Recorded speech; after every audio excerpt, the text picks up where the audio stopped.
श्रीमद् भगवद गीता सार अध्याय 15। राधे राधे, हरे कृष्णा। दोस्तों, आप सभी को आपकी दोस्त केशवी का दंडवत प्रणाम। दोस्तों, हम सभी गीता के सभी अध्यायों की यात्रा करते हुए 15वें अध्याय पर पहुंच चुके हैं, जिसका नाम है पुरुषोत्तम योग। इसमें भगवान श्री कृष्ण अर्जुन को बताते हैं कि जिस परम पद को प्राप्त होकर मनुष्य लौटकर संसार में नहीं आते, उस स्वयं प्रकाश परम पद को न सूर्य प्रकाशित करता है, न चंद्रमा और न ही अग्नि। वही मेरा परम धाम है। चलिए दोस्तों, चलते हैं गीता के 15वें अध्याय की यात्रा पर। भगवान श्री कृष्ण बोले, हे अर्जुन, यह एक ऐसा विनाश रहित अश्वत्थ वृक्ष है जिसकी जड़ें तो ऊर्ध्वगामी हैं और शाखाएं अधोगामी तथा वेद पत्ते हैं। जो जीवात्मा इस भव रूपी वृक्ष के कर्म को जान लेता है, वही वेद विज्ञ कहलाता है। वही वेद का रहस्य जान पाता है, अर्थात भव का मूल कारक परम तत्व या ईश्वर उद्धर की ओर साकार रूप से वास करने के कारण उद्धर कहलाता है। वही इस संसार रूपी वृक्ष हेतु होने के कारण उद्धर मूल वाला कहलाता है। ब्रह्मा की उत्पत्ति भी उसी ब्रह्म से हुई है और ब्रह्मलोक परम धाम से नीचे है, जहां ब्रह्मा का वास है, अतः ब्रह्म अधय कहलाता है। ब्रह्मा ही इस संसार का विस्तारक होने के कारण संसार रूपी वृक्ष की अग्र शाखाएं हैं। इस वृक्ष को विनाश रहित इसलिए कहा गया है कि सृष्टि का मूल हेतु परब्रह्म स्वयं विनाश रहित है। यह सनातन है। वेदों की उत्पत्ति ब्रह्मा के द्वारा हुई है तथा यज्ञ आदि कर्म भी वेदों से ही निमित्त हैं, जिनमें संसार रूपी वृक्ष की सुरक्षा, वृद्धि व शोभा बढ़ती है। अतः वेदों को इस संसार रूपी वृक्ष के पत्ते कहा गया है। हे अर्जुन, इस संसार रूपी वृक्ष की शाखाओं की कोपलें विषय लोक हैं, क्योंकि शब्द, रूप, रस, गंध, स्पर्श आदि स्थूल शरीर व इंद्रियों की अपेक्षा सूक्ष्म कहलाते हैं। इसी प्रकार देव, मनुष्य व पशु पक्षी आदि की योनियां इनकी शाखाएं हैं, क्योंकि इनकी उत्पत्ति भी ब्रह्मा द्वारा ही होती है। हे अर्जुन, अहंकार, ममता, वासना रूपी जड़ें मनुष्य शरीर में ही बंधन कारक होती हैं, क्योंकि मनुष्य शरीर में ही नए कर्मों का करना भी संभव होता है, लेकिन तिर्यक योनियों में जीव विगत जन्मों के कर्मों का ही फल भोगता है। नए कर्म करने का उसे अधिकार नहीं होता। अहंकार, ममता, वासना रूपी जड़ें भी सर्वव्यापी हैं। हे अर्जुन, इस संसार रूपी वृक्ष का जैसा वर्णन शास्त्र आदि में किया गया है, वैसा तत्व ज्ञान होने पर यह भासता नहीं है, क्योंकि न तो इसका प्रारंभ होता है और न ही अंत, और यह पल में नाश होने वाला भी नहीं है। अतः हे कौन्ते, ऐसा संसार रूपी वृक्ष को जिसकी जड़ें अहंकार, ममता व वासना कही गई हैं, वैराग वृत्ति रूपी शस्त्र से काटकर, अर्थात इनका त्याग करके परम तत्व को भली प्रकार योजना चाहिए। इसी प्राप्ति के होने के बाद जीवात्मा पुनः सृष्टि में नहीं जन्मता, और जो जीवात्मा यह भाव रखता है कि इस सृष्टि रूप प्राचीन वृक्ष की भगवान वासुदेव की दया से ही वृद्धि हुई है, उन्हीं की मैं शरण आया हूँ।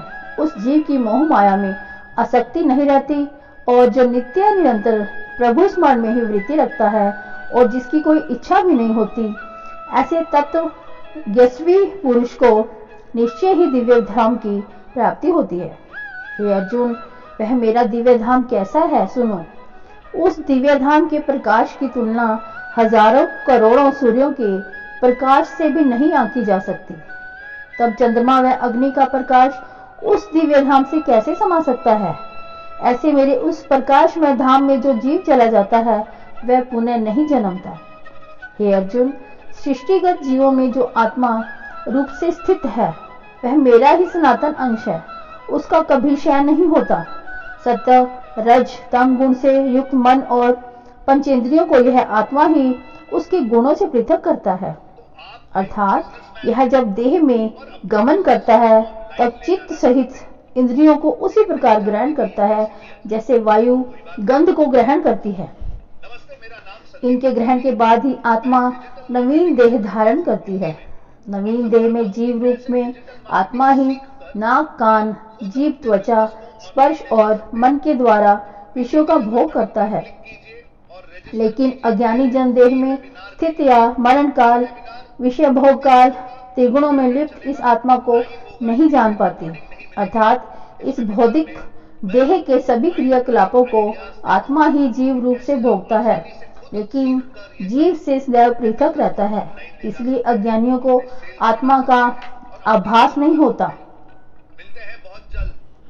वह आत्मा को ही जीव रूप से देखते हैं। लेकिन हे अर्जुन, इस आत्मा और जीव को पृथक रूप से ज्ञानी ही जानते हैं। वह ज्ञान नेत्र के द्वारा आत्मा को परम पुरुष तत्व के रूप में निर्मला, प्रकाश रूप, निर्लेप व मेरे ही अंश के रूप में देखते हैं।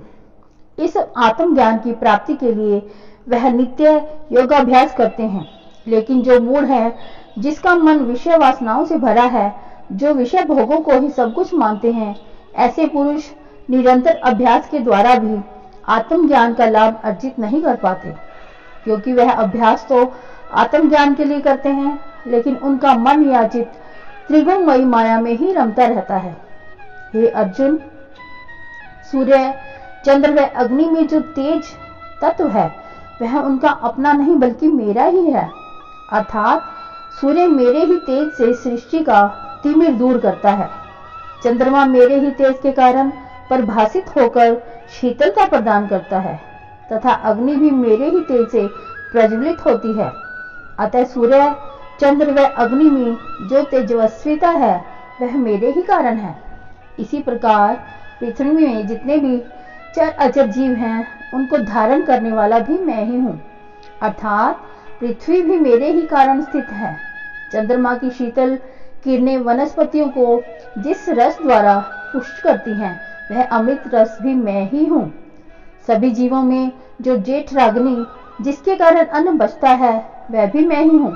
इसी प्रकार जो प्राण अपान वायु जीवों में रम रहा है, वह भी मेरा ही रूप है। अर्थात जठराग्नि व प्राण अपान वायु के द्वारा मैं ही चारों प्रकार के अन्नों को पचाता हूँ। चार प्रकार के अन्नों में जो चर्वण करके भक्षण किया जाता है, वह भक्ष्य कहलाता है। जैसे रोटी आदि जो तरल होने के कारण निगला जाता है, वह भोज्य कहलाता है। जैसे दुग्ध आदि जो चूसा जाता है, वह चोष्य कहलाता है। जैसे गन्ना आदि, और जो चाटा जाता है, वह लेध्य कहलाता है। जैसे चटनी आदि।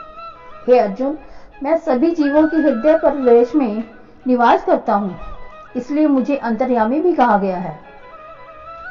जीवों में स्मृति, अपोहन आदि उत्पन्न होने का मूल हेतु भी मैं ही हूँ। वेदों में भी मेरे ही ज्ञान की प्राप्ति का मार्ग बतलाया गया है। अतः मुझ परम पुरुष को वेदों द्वारा भी जाना जाता है। वेदों को बनाने वाला भी मैं ही हूँ, और वेद ज्ञाता भी मैं ही हूँ, और वेदों का अंत भी मैं ही हूँ। अर्थात वेदों में भी एक सीमा तक मेरी ही महिमा का गान किया जाता है, लेकिन मेरी महिमा उससे भी कहीं अधिक है। हे अर्जुन, सृष्टि में दो तरह के पुरुष होते हैं। एक वह जो क्षय होते हैं, और दूसरे जो अक्षर होते हैं। इस प्रकार यह भौतिक या स्थूल देह तो क्षय पुरुष है, और इस देह में रहने वाला जीवात्मा अक्षर पुरुष है।